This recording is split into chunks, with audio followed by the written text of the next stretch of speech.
Hey everybody, so today I'm going to be sharing with you guys this retinol hand cream. Initially, I wanted to make a hand cream, but after I made it, I realized this is great all over the body, even on the face. So it's more than just a hand cream. Also, I'm going to be introducing some new ingredients that I haven't used on my channel before, so stay tuned to hear about those. I'm going to be using a 250 milliliter glass beaker and a 100 milliliter glass beaker.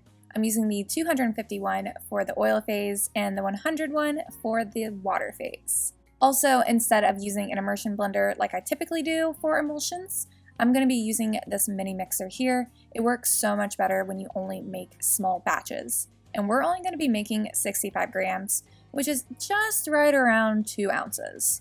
So to begin, we're going to be working on our water phase, and I added in 3.25 grams of glycerin, followed by 41.6 grams of distilled water.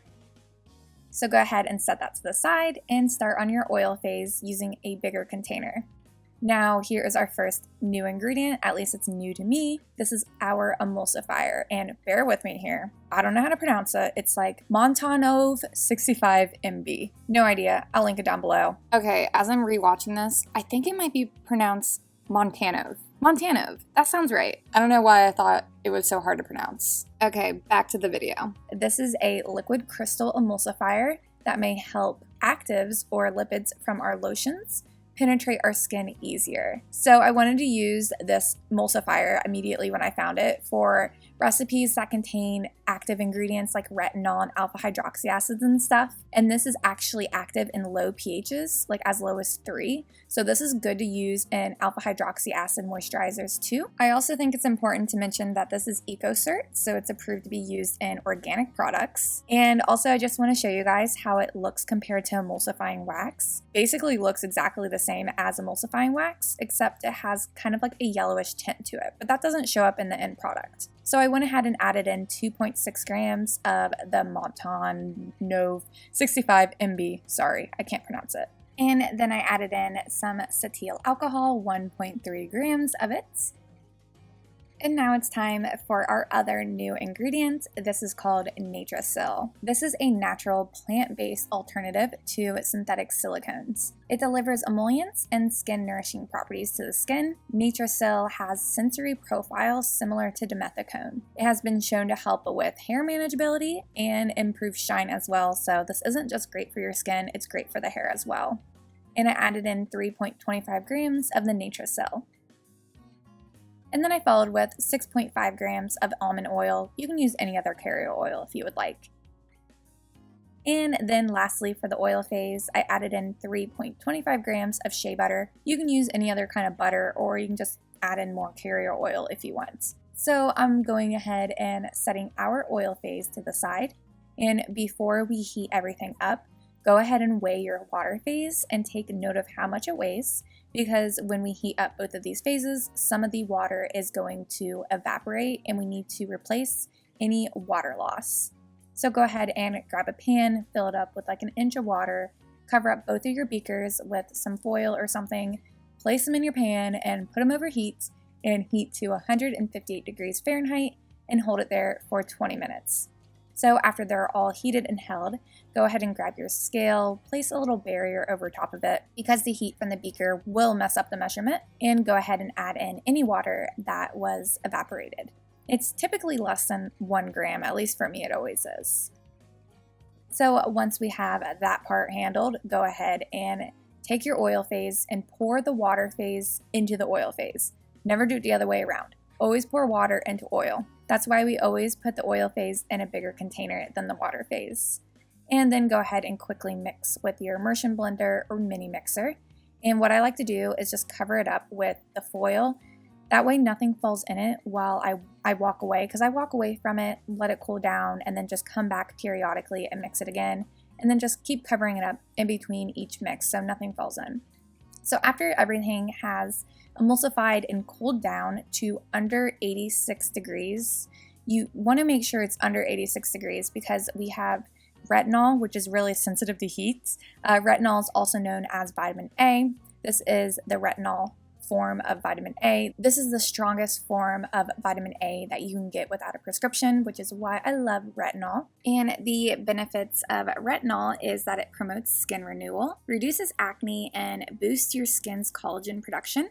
It also functions like an antioxidant to help address free radical damage, which leads to signs of aging. So keep in mind that retinol can be irritating, so if you have really sensitive skin, you might only want to use 1%. I'm using 2% in this formulation, but since this is a body lotion, your body should be fine if you're using it on your face. Obviously, there'd be more sensitivity, and you want to make sure you're using a sunscreen when you're using retinol. But it's wintertime and most of your body is going to be covered up with clothing, so there should be no issue with that here. But if you're using it on your face, make sure you got some sunscreen. And I added in 1.3 grams of the retinol. I went ahead and mixed that in until it was completely incorporated. And next, I'm going to be adding in some green tea extract. Green tea extract is intended to act as a powerful antioxidant, which goes great along with retinol, to protect the skin from environmental free radical damage while also protecting the skin from UV radiation. It also may help minimize the appearance of skin damage by helping to tone the epidermis and improve elasticity to decrease the appearance of sagging skin and fine lines. And I added in 1.3 grams of the green tea extract and mixed that in until it was incorporated. Next up is vitamin E oil. This helps reduce UV-induced free radical damage to the skin. It also protects cells against the effects of free radicals, which are formed as byproducts of the body's metabolic process. So this is another great anti-aging ingredient. And I added in 0.33 grams of the vitamin E oil and mixed that in. Lastly is our preservative, and I used 0.33 grams of the Liquid Dermal Plus and gave everything one last good mix until it was all blended. So just to try to give you guys a good look at this lotion, it's actually a lot thinner than I expected. This was the first time I've ever used this emulsifier, so I wasn't really sure how it would come out, but I just used it at 4% and then 2% of the cetyl alcohol. So now it's time to test the lotion out, and oh my gosh, this feels so good. It absorbs in my skin so quickly, and it doesn't feel sticky or tacky or anything. Honestly, I can't really say for sure if it's the emulsifier that feels so good or the Natracell, because it's the first time I've used both of those. So I do need to try them on their own to get a good idea of how they feel. So do keep that in mind when you buy new ingredients. It's a good idea to try them by themselves to see how they truly feel. And when I say by themselves, I don't mean use them purely at 100%. I mean, use them in a product with like basically only water or your basic ingredients to see how they feel. I hope that makes sense. But I really like this. This emulsifier is freaking awesome because it helps penetrate actives into your skin. You can't beat that. Now it's time to package up our lotion. I'm using this 2-ounce glass jar. I wanted to use a jar because it's easier to get all the product out from the container as opposed to a bottle. And since this has inexpensive ingredients, retinol, I want to make sure I get all of the product out of the jar as much as I possibly can. So I recommend using a jar as opposed to a bottle or anything with this hand cream / body lotion, whatever you want to call it. So here is my label I made. If you want to know how I make my labels, I'll link down below to a video that shows you guys how I do that. And just keep in mind, this label does not follow the FDA labeling guidelines, so if you are selling product, make sure you figure out the labeling guidelines in your country and follow those if you're selling the product. This is just for personal use. So I'm going to let this cream sit for 24 hours and come back and check it out, because some emulsifiers take a full 24 hours to completely set and thicken and everything. So 24 hours later, here I am trying the lotion again, and honestly, it didn't really thicken up much at all, which I guess, it's not a bad thing, kind of a good thing, so you don't have to wait 24 hours for it to completely thicken up and emulsify. But again, this is the first time I've tried it, so I need to try it out a couple more times to truly get a good idea of how it works and everything.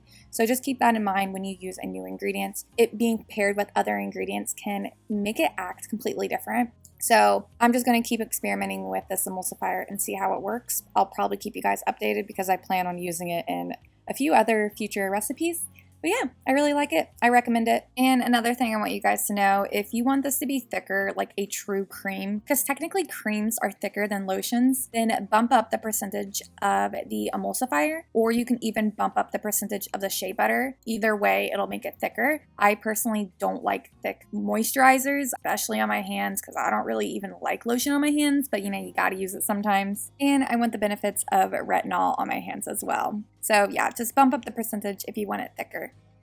So here's the formulation for the Retinol hand cream. Also, if you guys didn't know, I do have a Patreon where I post 2 exclusive videos every single month. I also post just random blog posts here and there. I don't know, they always vary. They're always about different topics, but they always have to do with skincare and formulating. I also write out blogs that go right along with my recipes I do here on my channel, so you can easily have a written out format of the formulation and the directions. And I also offer PDF files that you can download to print out the recipes, and I just do all kinds of random stuff over on my Patreon, so go check it out if that sounds interesting to you. You can always unsubscribe if you aren't getting what you're looking for, so check the link down below to get access to my Patreon. But anyways, now it's time for my Patreon shoutouts. Stardust Bath & Body over on Instagram, Nature's Farm Girl at naturesfarmgirl.com, Kennedy's Essentials at kennedysessentials.net, LettsBlend at letsblend.bigcartel.com, Creative with Love at creativewithlove.me, Wallflower Wildflower at wallflowerwildflower.com, Heartfelt Beauty here on YouTube if you want some more formulating videos, Sugared_pineapple over on Instagram, KAJ Bath & Body over on Etsy, Blue Mint Soaps at bluemintsoaps.com, and Say Tara here on YouTube. Also, I sell products myself over on Etsy if you guys want to go check them out. All my patrons and my Etsy shop will be linked down in my description box. So I do hope you guys enjoyed this recipe. I know I did. It's definitely one of my favorites I have made yet. So I hope to talk to you guys again soon. Bye! I'm stuck in the motions. I've been consumed by the wrath of time like I'm frozen. I'm shattered in this life. It's still the path that I've chosen. Because I've had a vision, now I'm on a mission to find myself.